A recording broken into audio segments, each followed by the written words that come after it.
It's a good night for the birds and the bees. Do you see the sunlight coming through the trees?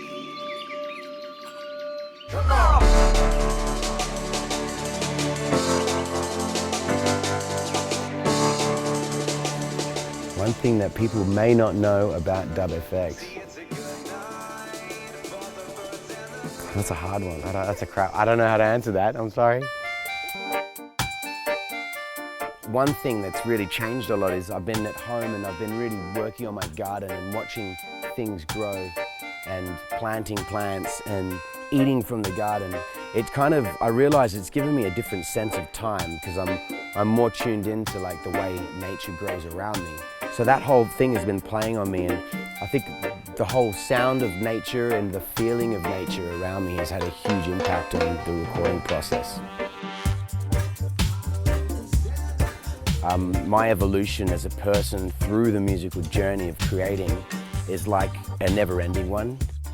Since my last album, which came out in 2014, since then I've been writing loads of lyrics and loads of music on the road. And instead of, in the past, whenever I made an album, I'd do it all by myself, and then when I'm like, oh, I need a keyboard line, I'd call someone in and I'd get them to play what I wanted to do. This time, I've been writing with these guys, and it's come out sounding a lot more musical, a lot more soulful. Genre-wise, it goes all over the place. In fact, a lot of the songs themselves go all over the place. So some might start off as a reggae song and end up as a jungle tune. Some might start off as a soul tune and go into hip-hop and then go into something else. And it's a bit of a journey, you know. So there's a lot of different genres. Everything's very soulful based. There's a bit of dubwise. There's some two-step garage sort of vibes in there. Trying to sort of incorporate as much as I can. The main themes, you know, I explore love, loss, you know, empowerment, and things like that. How different is it to my last album? It's quite different, I would say. I mean, each album for me is an evolution. I'm working this out as I go, you know.